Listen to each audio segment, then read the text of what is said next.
বাঁশের বানানো মোটর নৌকা। কাঁচপুর গ্রাম পুকুরের পাশে অবস্থিত একটি সুন্দর গ্রাম ছিল। সেই পুকুর চারদিক থেকে পাহাড় দিয়ে ঘেরা ছিল। সেই পুকুরে মোটরের নৌকায় ওঠার মজাই আলাদা।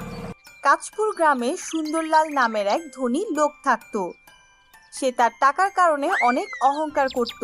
তার মুন নামের একটি ছেলে ছিল। সে তার বাবার মতো টাকা নিয়ে অহংকার করত। সুন্দরলাল মুনকে অনেক দামি দামি খেলনা এনে দিত।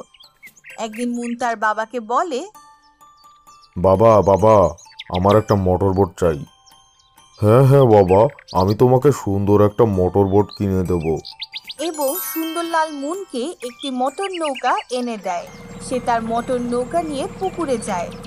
সব বাচ্চারা তাকে দেখে অবাক হয়ে যায়।